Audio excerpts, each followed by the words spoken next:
Welcome to the world's stickiest learning. My name's Darren Smith, and more importantly, I'm here with our guest. Thank you for coming, Alex. How are you? I'm very good. How are you doing? Hey, I'm good. We've both got our funky shirts on. I'm in stripe, you're in check. We better not go to the same party. We'll clash, but hey, we're good. We're good. Now, let's get back to you. We're going to talk about presenting and about being nervous and speaking up and those types of things. We'll get to that in the nicest possible way. Why should we listen to you when you talk about this topic? Well, we said my name is Alex, which is true, but my full title is Dr. Alexander McWilliam. I've got a PhD in public speaking anxiety and performing under pressure. To my knowledge, the only person in the UK, potentially globally, with a PhD specializing in this field. And I've been coaching presentation skills, confidence when presenting for almost 2 decades. So a wealth of experience. It makes me feel old, but an expert in the field of anxiety and performing under pressure. 2 decades, you haven't even got any grey hair. What's that about? Okay. So you're the only one with a PhD potentially in the world in this. So just tell me about that. How long did you study for to get this? So my PhD took 3.5 years in total. So it's 3 years, multiple studies. I looked at all the interventions available for public speaking anxiety reduction. That was one area of study. I developed a questionnaire to help identify specific public speaking concerns, because there's so many in the world, but actually when we're coaching, we need to identify what it is specifically. And then the last study was using acting and improvisation to help reduce public speaking anxiety. So over the 3 years, there was all of these studies going on with multiple participants trying to figure out why we get anxious, how do we overcome it, and as there's so many interventions available, can something alternative like acting and improv, which hasn't seen many mainstream sort of interventions, you see CBT, you see exposure therapy, things like that, but acting and improv, that was the unique route I wanted to go down and bring on my own expertise of being an actor and being an improviser with that. So 3.5 years of lots and lots of studying, lots of reviewing, lots of writing. And if anyone's doing it, or if anyone's done it, they know that it is a mammoth of a task, but so rewarding once it's done. Impressive. Okay, so 3.5 years doing that. And just, would you just paint a picture for us? So what did you do? You did some research, you did research, you looked at research, you practiced it. Is that what you did for 3.5 years? Yeah, so I read a lot of papers looking at theories, different theories from sports psychology, from psychology, looking at why people fail to perform when it matters, and what's happening in our bodies and our brains when anxiety kicks in, fears, anxieties, how we develop those. So looking across the board over the last 25 years worth of literature, looking at what interventions are available, which ones are effective and which ones aren't effective. Because again, there's a lot of interventions available. People go, oh my God, there's so many things I could try and do to reduce anxiety. What works? Well, luckily, I published a paper earlier this year which identified which ones were good, which ones weren't, and how we overcome them.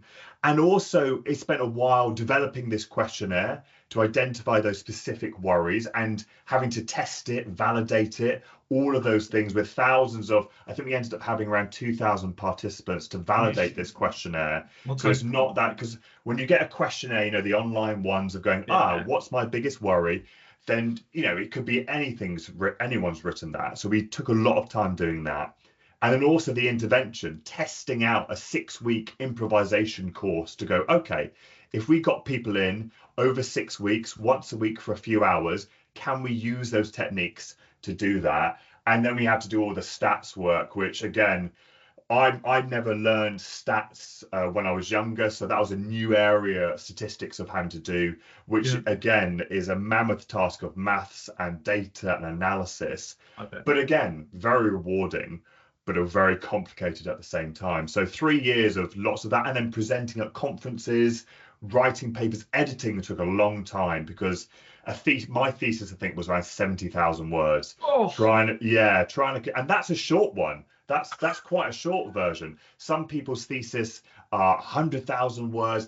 Like a lot of history thesis they're like hundreds of thousands of, not hundreds, but maybe 100,000. So trying to make it so that it was relevant and not waffling is the other thing, because there's so much content you could talk about, and trying to go, well, what am I refining it? And actually, I found during my PhD in the first 6 months, actually, I started coming in with one idea, and then 6 months later, that idea sort of changed and amalgamated, and then it kept changing. I think when someone does a PhD, they realize that actually they start with one idea and it does modify a lot. Yeah, makes sense. And for the better as well.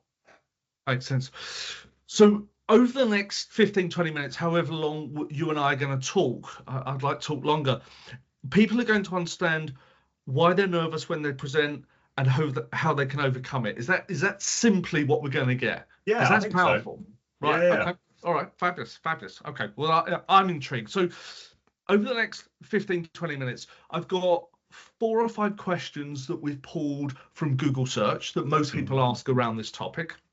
And then I think at the end of it, you've got a really handy mnemonic, a really handy takeaway for us to have. Is that right? Yep, got one. It's called STEADY, and I'll let people can sort of go, ooh, what's that about? You've intrigued us now. I like that. So that's the culmination of 100,000 words, your thesis down to six things. Yeah, essentially. Okay. All right. Okay. All right. Well, I'm keen. I'm going to kick off with our first question, if that's all right. Yeah. How do I not feel nervous or panicked before presentation is the first question most people are asking. How do I not feel nervous and panicked? Well, the first thing to challenge that is nerves aren't a bad thing. If we're nervous, it's not necessarily a bad thing. It can actually be quite facilitative to our performance. We need it to energize us. If the issue comes, if we become too nervous, it overwhelms us and then impacts our performance in a negative way. So that's the first challenge. Nerves aren't necessarily a bad thing.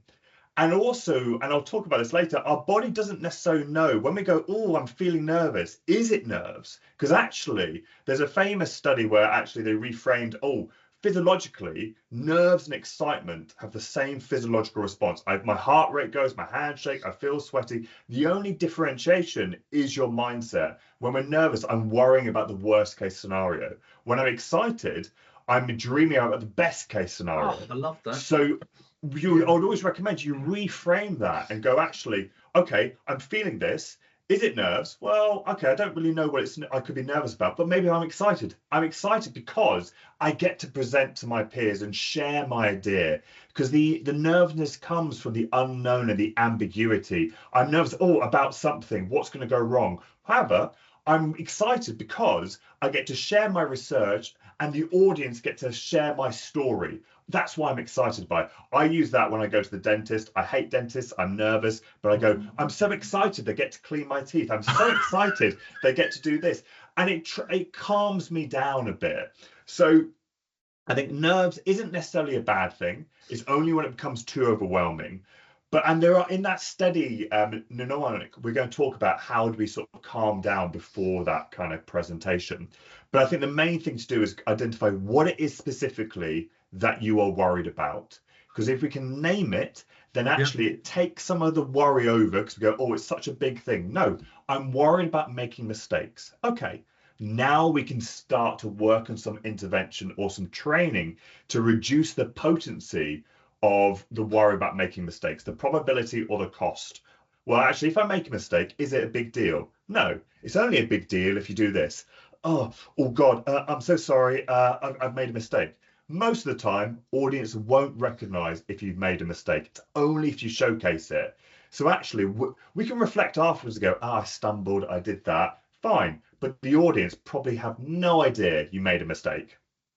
And actually, dare I say, with most presentations, it might wake the audience up a bit. Oh, he made a mistake. Wow, are we really only on slide 38? Thank God for that. Okay.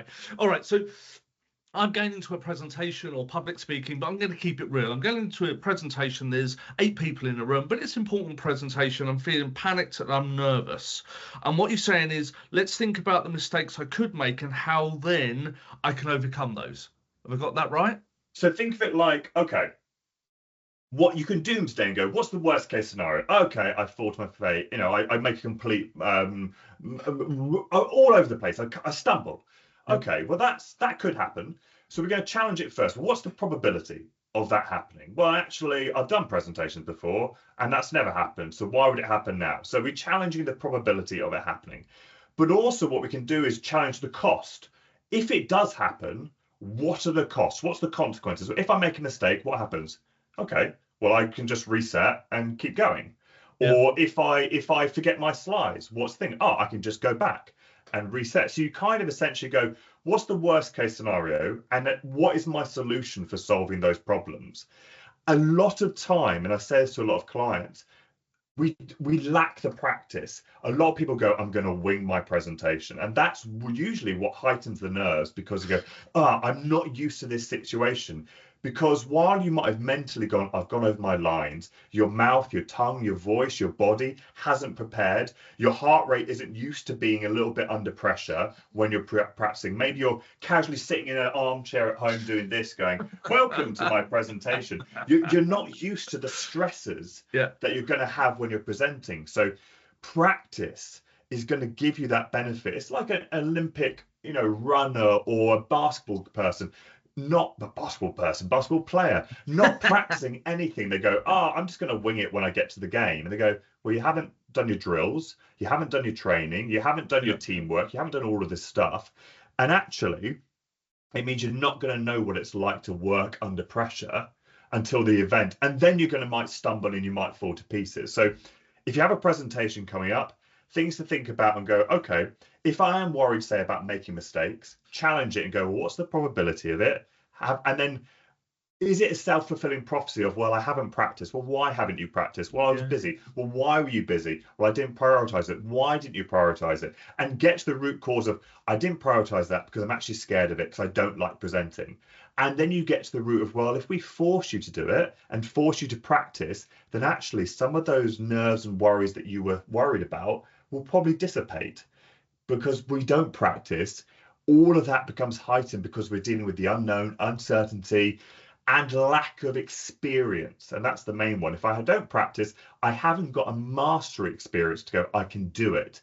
I'm essentially winging it and hoping that I can do it, which is, I think, the biggest mistake when it comes to presenting. Couldn't agree more. I was just thinking when you said that, back to that, there was a Dr. Pepper advert. Maybe I'm too old. There was something like, what's the worst that can happen? Yeah. I drink the Dr. Pepper and the guy gets run over by a bulldozer, which obviously won't happen. And I was thinking about that. All right. So we're thinking about what could go wrong. What's the probability? What's the cost? And how do I overcome that? Okay. And also practice. Lovely. I get that. There was a famous, I think it was a TikTok video. It's always TikTok at the moment, isn't it? Where a woman, I think she was a psychology student, was talking about that excited thing. Have you seen this video? I haven't seen it. Yeah. And she was saying that before we go into a presentation, we try and calm down, but actually we're excited. We can't calm down. It's better just to tell ourselves we're excited. Is that correct? Yeah, so again, it could work for you. It's one of these things of, with every person, you've got to see what's going to work for you. Like I said, the reframing of that anxiety, sort of physiological, to excitement might work for you.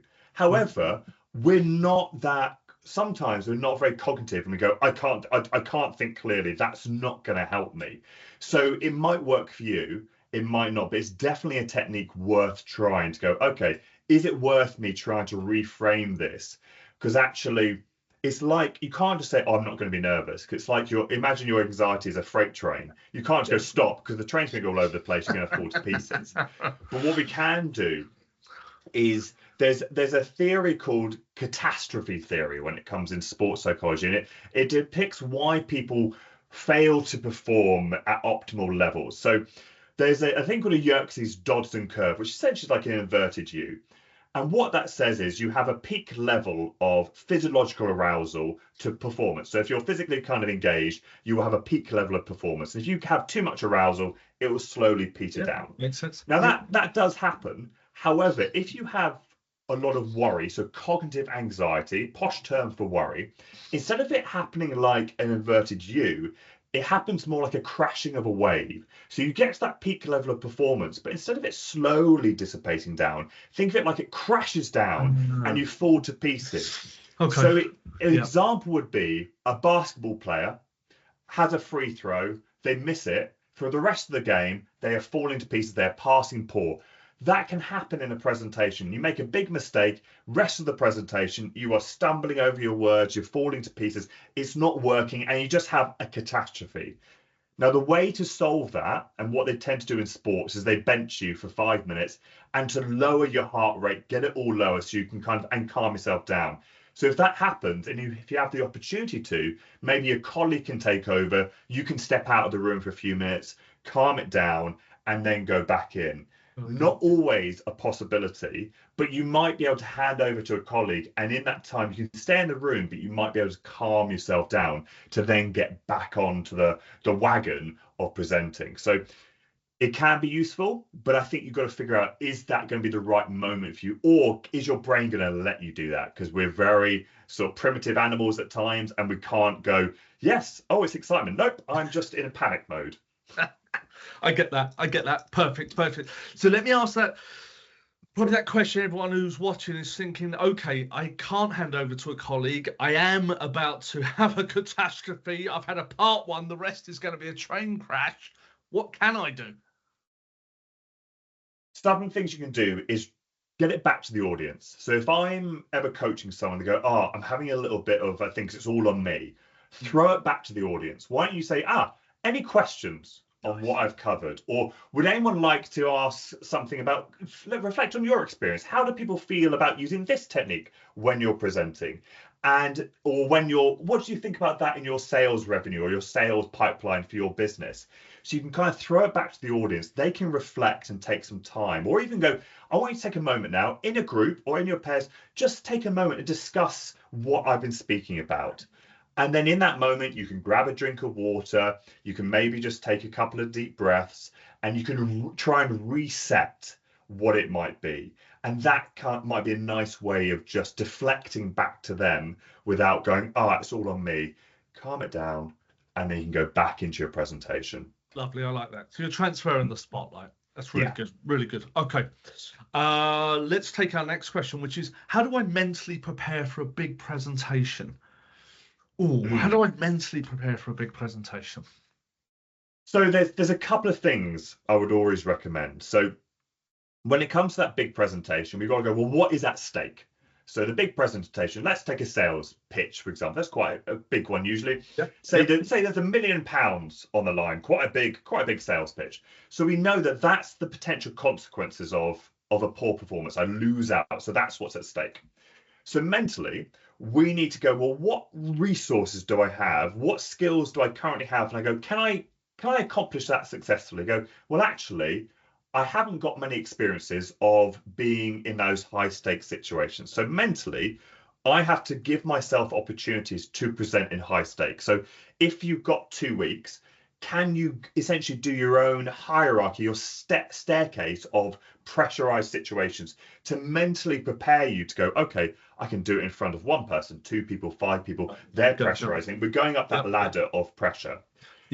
Mentally, we also go, actually, the audience don't know what I'm going to be speaking about. They haven't got my script, but they do know the topic. They know I'm going to pitch, how we can save them money, how we can generate income, but they don't know my script. So to remind yourself, go, you're the only person with that script. So actually, they're not going to be like going, okay, actually, you said that word wrong. This is incorrect. So you're there.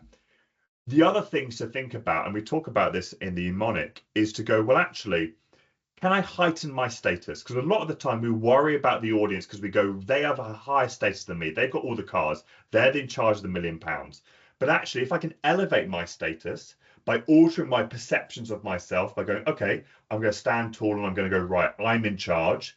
Not in like a I'm in charge confrontational way, but I know my stuff because you are the expert. You have been asked to present because you are the expert on what you're talking about. True. And I think that's something to remember. You are the expert. Whatever, I've spoken to many clients, they go, they're like, I don't really know my stuff. I go, yes, you do. You know so much about energy, about public sector, about this, way more than me. I'm learning so much from coaching you because you're teaching me all of these things. So you are that expert. And we want to get your personality across, and that comes through relaxation. So mentally, we want to know our audience. We want to heighten our own status, go, this is what we're doing. We want to practice under pressurized situations to get us mentally ready.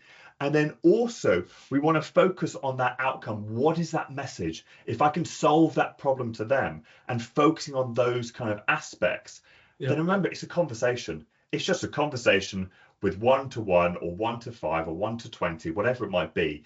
Treat it as a conversation. It doesn't have to be this big, scary thing. Because I think presentations and speaking events should be fun. If you have fun, the audience has fun. And if the audience has fun, they're much more engaged and they enjoy the process. And that it becomes so much more rewarding. The TED Talks you watch are so much fun when you're going, this guy or this woman loves what they're talking about. If they're like, good morning, everyone, welcome to my presentation. We are talking today. You start to switch off because we don't think you like what you're, and a lot of the time people aren't wanting to be there. So can we go, you are the expert, share some fun and share who you are, because that's what we want to see.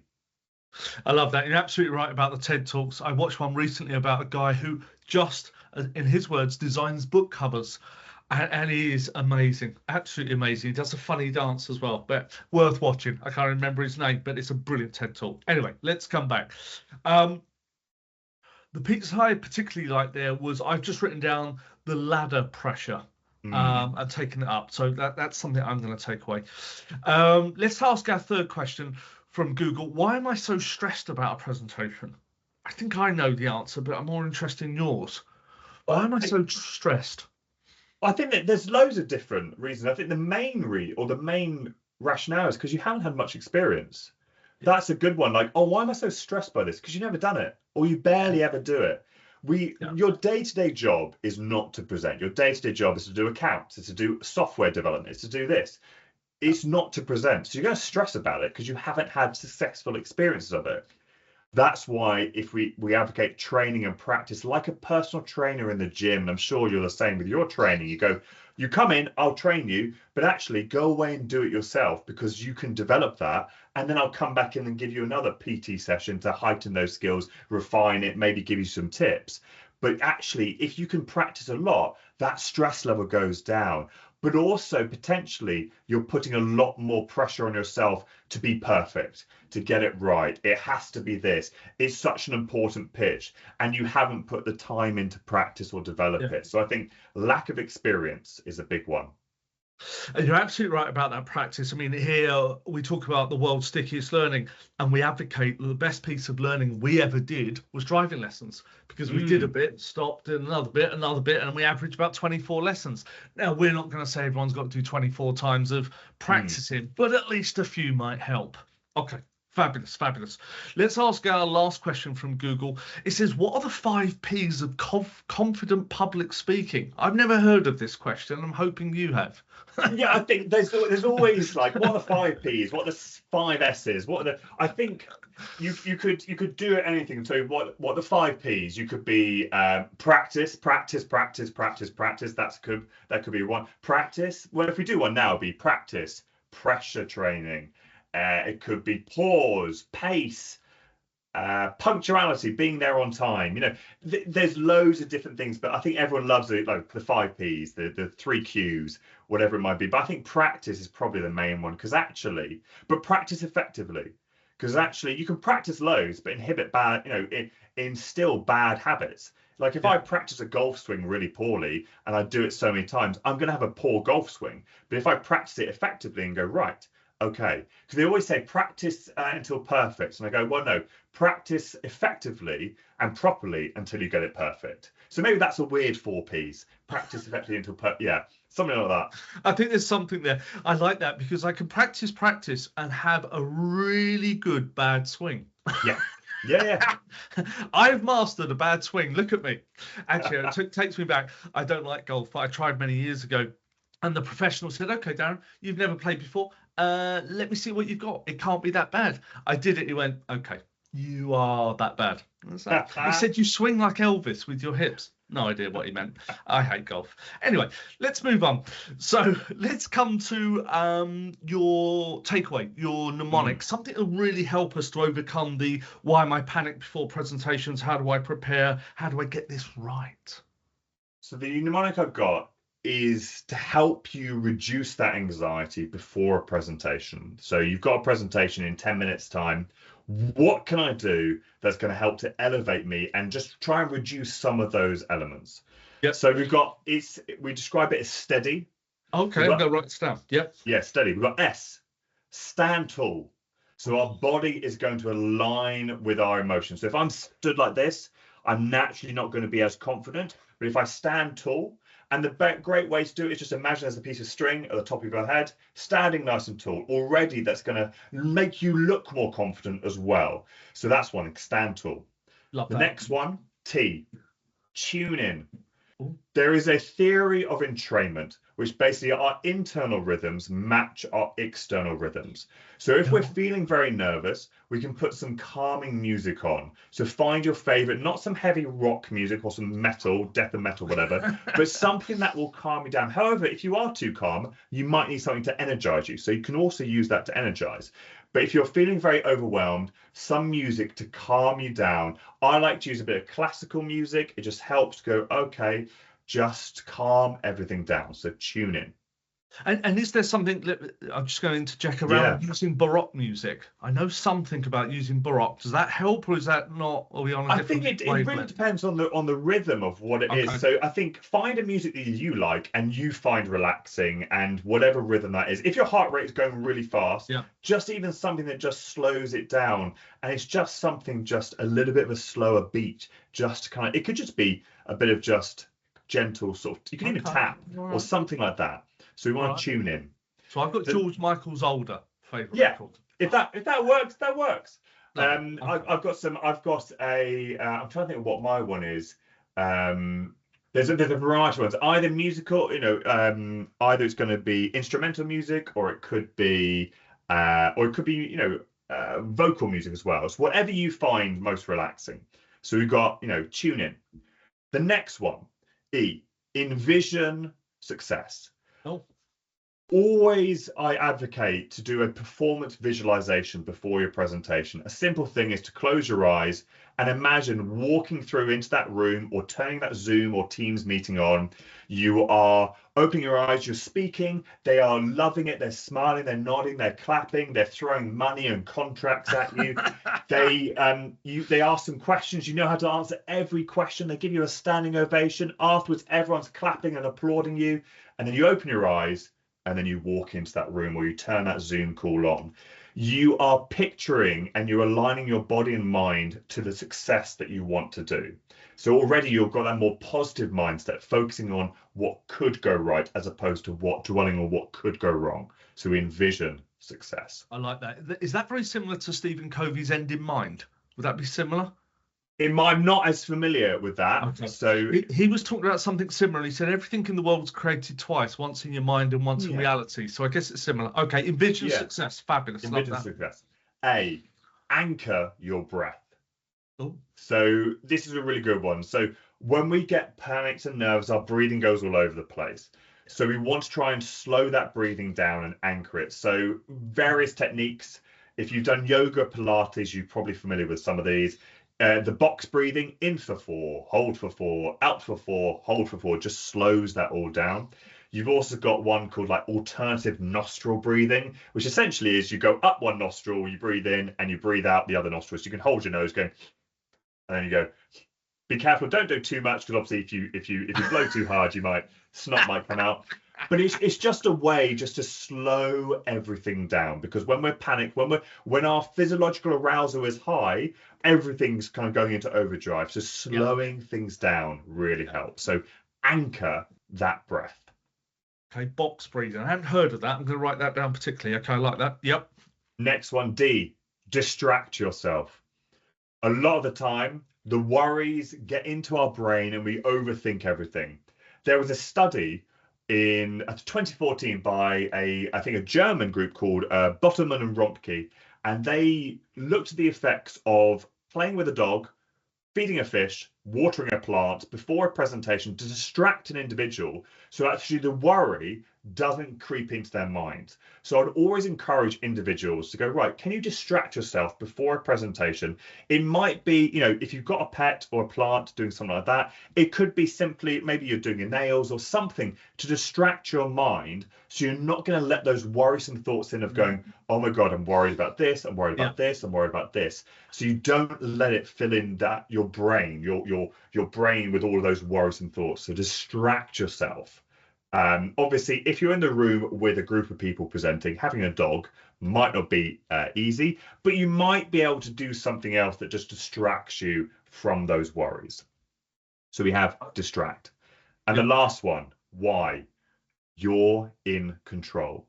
So this is an amalgamation of reframing that anxiety into excitement, so we can reappraise that, but also elevating your status by, there's a technique called altering your perceptions of personal power. So heightening your status. Imagine the audience all owes you money. Already that heightens your status, because actually going, yeah, they owe me money, I'm feeling higher. But also you are the presentation. Yeah. And I think you advocate this as well. Like, you are the presentation. No one else is. You're in control. No one has the script. No one knows what's going to happen. You are everything. So reframe that. So there's a couple of them stuck in together about going, you are in charge and you are the expert. So remember, you've got this. That's another way to remember it. You've got this. I believe in you. You've got this. So we've got steady.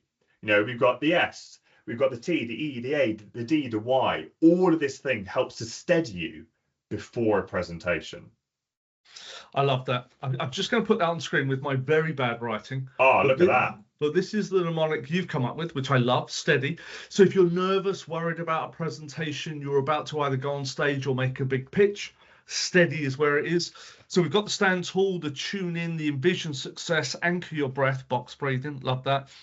D is distract yourself, and Y is you're in control. Wow, I really like that. I really do. That's good. I'm just checking on time. That is a great mnemonic. I love that. Thank you very much. Thank you. I haven't seen that before. The two that stand out for me particularly are envision success, because that ties in with COVID's end in mind, which I absolutely love, and ties in with sports visualization, which is to see it before it happens. And the other one has got to be the box breathing. Because we all know we should breathe better, but we don't have a technique, and I like that. I'm going to look that up. Before we leave the viewers, any last tip you'd like to give them if they're thinking, I get that, I can do steady. What else would you like to share with them that might really help them? Should you have one last tip? I think it goes back to what we talked about earlier. It's the importance of practice. I think practice and practice under pressure, because you can practice in a very relaxed manner, but if you don't have that pressurized situation beforehand, it will throw you when the real pressure comes. So I would advocate practice and practice under pressure more than anything. And I wrote down the ladder of pressure, which I really like. I can see it, because not often can we find, if we're going to present to 400 people, are there 400 people around who might just let me do this beforehand? No, but there might be 10, there might be 20, there might be some way I can get myself under pressure. Wow, I love that. Alex, that has been fantastic. We've asked the 5 questions that people are asking on Google about why am I nervous, how do I mentally prepare? And you've given us a mnemonic of 6 things with steady. Love it. Thank you very much. No, thanks for having me. Absolute pleasure. Wow. We hope to see you next time, where we can talk more. We might get into your 70, 100,000 thesis. Wow. We'll find a way to get into that. And we'll see what questions come back, and then maybe we can do a part 2 if you're willing. Yeah, sounds great. All right. Thank you very much for joining us. Thank you very much. Take care.